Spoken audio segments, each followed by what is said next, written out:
가장 높으신 하나님, 주님께 감사를 드리며 주님 이름을 노래하는 것이 좋습니다. 아침에 주님의 사랑을 알리며 밤마다 주님의 성실하심을 알리는 일이 좋습니다.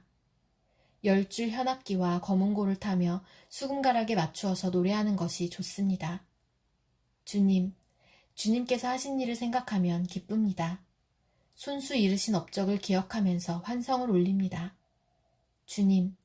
주님께서 하신 일이 어찌 이렇게도 큽니까? 주님의 생각이 어찌 이다지도 깊습니까? 우둔한 자가 이것을 알지 못하고 미련한 자가 이것을 깨닫지 못합니다. 악인들이 풀처럼 돋아나고 사악한 자들이 꽃처럼 피어나더라도 그들은 영원히 멸망하고 말 것입니다. 그러나 주님은 영원히 높임을 받으실 것입니다. 주님의 저 원수들은 기필코 멸망하고 말 것입니다. 사악한 자들은 모두 흩어지고 말 것입니다. 그러나 주님은 나를 들소처럼 강하게 만드시고 신선한 기름을 부어 새롭게 하셨습니다. 나를 엿보던 자들이 멸망하는 것을 내가 눈으로 똑똑히 보며 나를 거슬러서 일어서는 자들이 넘어지는 소리를 이 귀로 똑똑히 들었습니다. 의인은 종려나무처럼 우거지고 레바논의 백향목처럼 높이 치솟을 것이다. 주님의 집에 뿌리를 내렸으니 우리 하나님의 뜰에서 크게 번성할 것이다. 늙어서도 여전히 열매를 맺으며 진액이 넘치고 항상 푸르를 것이다. 그리하여 주님의 올곧으심을 나타낼 것이다. 주님은 나의 반석이시요 그에게는 불의가 없으시다. 할렐루야, 참 좋은 아침입니다. 오늘 하루도 하나님의 말씀 안에서 승리하는 우리 모두가 되기를 기도합니다. 하루는 제가 저녁에 집에 들어가니 저희 집 막내 은결이가 대뜸 저에게 이렇게 물어봤습니다. 아빠는 평생 거지로 살기랑 회사에서 일하기 중에 뭐가 좋아? 일단 회사에서 일하는 것이라고 말은 했는데 가만히 생각해 보니까 질문이 좀 이상합니다. 왜냐하면 이 질문은 답이 너무나도 뻔했기 때문입니다. 물론 회사에서 일하는 것이 항상 즐겁지는 않겠지만 이 둘을 가지고 선택해야 한다면 당연히 우리는 누구라도 이 질문에서는 회사에서 일하기라고 말할 것입니다. 사실 저희 막내가 저에게 이러한 질문을 한 이유는 형과 누나가 밸런스 게임을 하는 것을 보고 자기도 해보고 싶었기 때문이었습니다. 밸런스 게임이란 고르기 어려운 비슷한 두 가지 조건 중에서 하나를 선택하는 게임인데, 예를 들면 평생 10억을 가진 백수로 살기와 연봉 1억인데 야근 필수에 주말에도 일을 해야만 하는 직장인으로 살기, 이 두 가지 중 하나를 고르는 것입니다. 말이 나온 김에 우리도 한번 밸런스 게임을 해볼까요? 만약 여러분은 앞선 두 가지 선택 중에 하나를 고르라면 어떤 것을 고르시겠습니까? 사실 제 입장에서는 둘 다 쉽게 거절할 수 없는 좋은 조건이라 선뜻 고르기가 어려웠습니다. 그래도 당장 고르라고 하면 저는 연봉 1억을 받는 직장인으로 살기를 고르겠습니다. 여러분은 어떤 선택을 하셨습니까? 두 가지 선택이 각각의 장단점이 있기에 저마다의 가치관이나 목표에 따라 다른 선택을 하셨을 것이라 생각됩니다. 제가 서두에 이런 밸런스 게임에 대해서 길게 이야기한 이유는 오늘 본문 가운데 우리가 선택할 수 있는 두 가지 삶이 등장하기 때문입니다. 오늘 말씀을 통해 우리가 어떤 삶을 선택해야 하는지, 그리고 그 선택이 우리에게 어떤 결과를 가져오는지를 함께 살펴보기를 원합니다. 오늘 본문에 등장하는 두 가지 삶의 모습 중 하나는 이 땅에서 풀과 같이 일시적으로 흥하다가 영원히 멸망하는 삶입니다. 그리고 또 다른 하나는 레바논의 백향목과 같이 성장 속도는 느리지만 하나님의 보호 안에서 자라가며 영원한 풍성함을 누리는 삶입니다. 여러분은 이 두 가지 삶 중 어떤 삶을 선택하시겠습니까? 풀처럼 세상 가운데 빨리 흥하지만 결국은 완전히 사라지는 삶입니까? 아니면 더디지만 하나님 안에서 자라가는 영원한 삶입니까? 사실 오늘 본문에 나오는 두 삶으로 밸런스 게임을 한다면 이것은 저희 막내가 했던 질문처럼 답이 너무 분명해서 고민할 필요조차 없어 보입니다. 그런데 여러분, 우리가 삶 가운데 정말 이 두 가지 선택지가 이렇게 너무나도 차이가 나서 고민할 필요조차 없는 그런 상황들만 마주할까요? 그렇지는 않습니다. 놀랍게도 많은 사람들이, 심지어 우리 그리스도인들도 이 선택 가운데 고민을 하고, 심지어 때로는 이 고민 끝에 잘못된 선택을 하게 될 때도 있다는 것이죠. 예를 들면 삶의 위기 앞에서 당장의 문제는 넘겨야 하니까, 혹시 모르니까 조금 더 확실하게 일을 처리하기 위해서 라고 말하며 하나님 앞에 나아가기보다 당장 나의 상황에 영향을 주는 물질과 사람, 권세를 더 의지하게 된다거나, 입술의 고백은 항상 나와 동행하시고 나를 지키시는 사랑과 능력의 하나님을 이야기하지만, 정작 삶의 순간 그 선택에 있어서는 지극히 하나님을 모르는 사람도 결정할 수 있는 그런 선택을 따라가는 우리를 발견하게 될 때가 있다는 것입니다. 그런데 그런 우리에게 오늘 말씀은 시편 기자의 찬양을 통해서 이 두 가지 선택이 각각 어떠한 결말을 얻게 되는지를 거듭해서 분명하게 전달하며, 우리의 지금 모습이 본문 6절에 어리석고 무지한 자의 모습은 아닌지 돌아보라 권면하고 있습니다. 오늘 본문의 시편 기자는 아침 저녁으로 자신을 돌보시는 인자하시며 성실하신 하나님과 동행하는 자신의 삶을 기뻐한다라고 고백합니다. 시편 기자는 왜 이 시편을 찬양으로 시작하는 걸까요? 그것도 좋습니다를 3번이나 반복하면서 말입니다.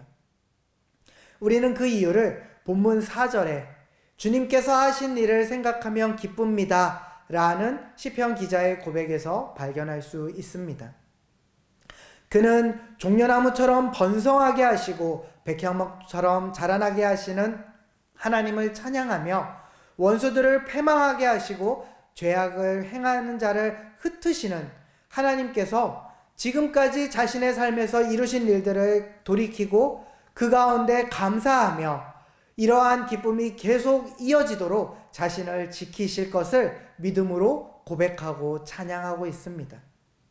그러면서 자신의 삶을 종려나무와 백향목처럼 성장하는 의인의 삶이 되기를 계속해서 갈망하며 노래하는 것이죠.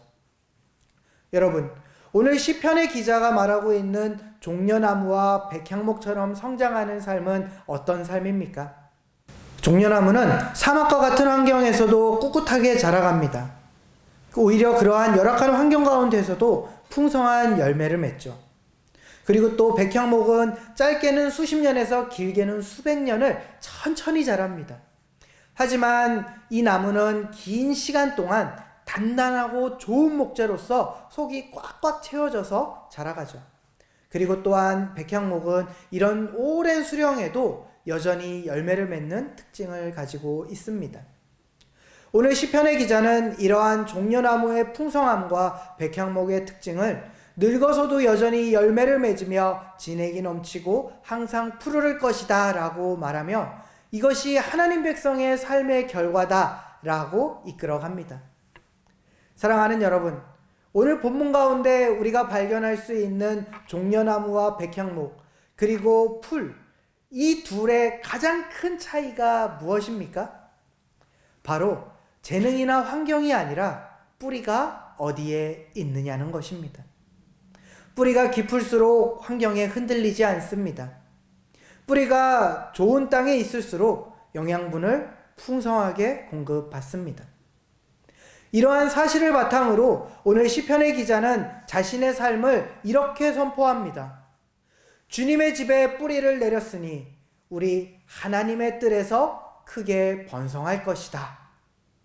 이 믿음은 시편 기자를 고난 중에도 찬양으로 인도합니다. 그는 매일 아침 저녁으로 하나님을 찬양하며 삶 가운데 주와 동행합니다. 말씀을 묵상하고 하나님이 행하신 일을 기억하며 기도합니다. 하지만 그렇다고 해서 시편의 기자는 고난 중에 마치 저를 사랑하시면 하나님, 제 경제적인 상황이 너무 절망적이니까 저에게 로또 번호를 주세요.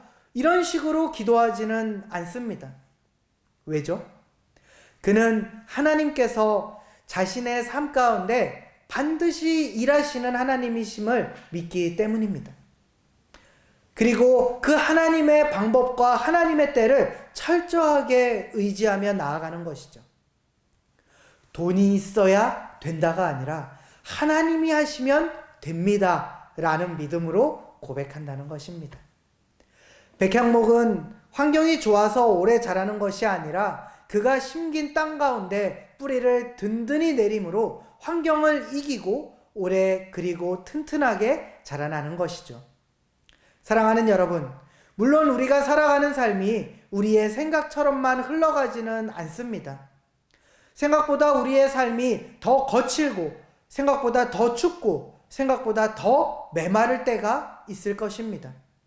오늘 본문 7절에서 시편의 기자가 이야기한 것처럼 악인들이 풀처럼 돋아나고 사악한 자들이 꽃처럼 피어나는 그러한 순간들이 사실은 우리의 현실이 아닐까요?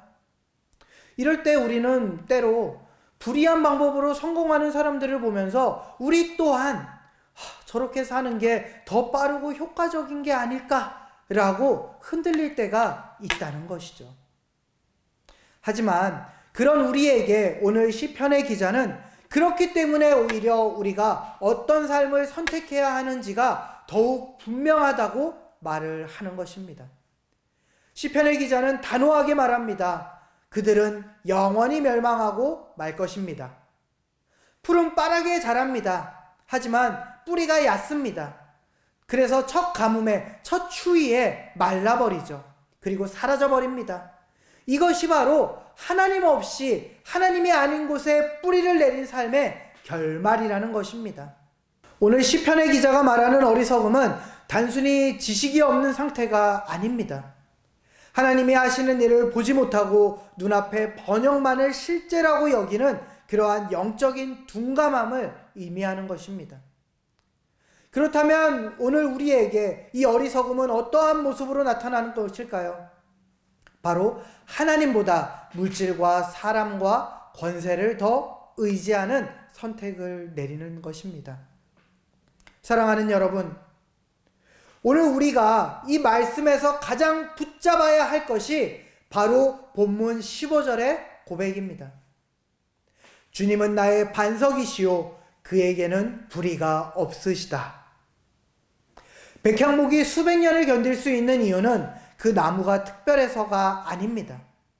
앞서 이야기한 것과 같이 그 뿌리가 든든하게 내려졌기 때문이고 여기에 더해서 그 나무가 뿌리를 내린 땅이 무른 땅이 아니라 견고한 땅이기 때문이죠. 마찬가지로 우리가 인생의 풍파를 견딜 수 있는 이유는 우리가 강해서만은 아닙니다. 우리가 뿌리 내린 하나님이 세상에서 가장 든든한 반석이시기 때문입니다. 사실은 이 이유가 다입니다.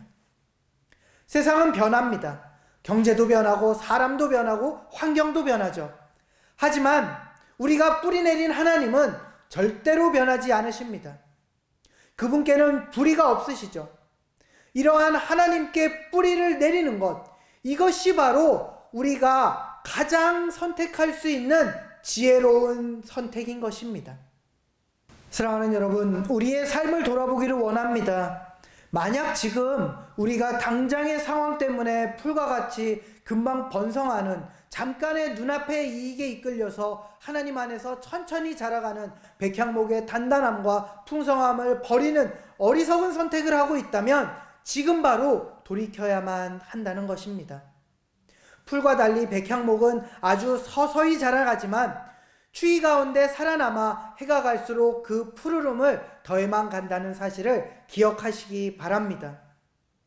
하나님 안에서 함께 믿음의 걸음을 걸어가고 계신 여러분, 지금 당장 눈에 보이는 결과가 없더라도 낙심하지 마시기 바랍니다.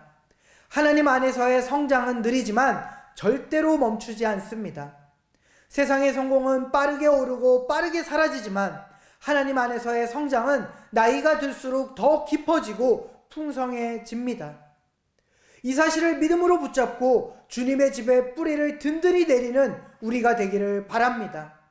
시편의 기자와 같이 매일 주님의 사랑과 성실하심을 묵상하고 주께서 우리 삶 가운데 행하신 일들, 특별히 내가 하나님께 나아갈 수 있도록 나를 죄에서 구하신 예수 그리스도의 십자가를 기억하며 감사하며 나아가는 우리가 되십시오.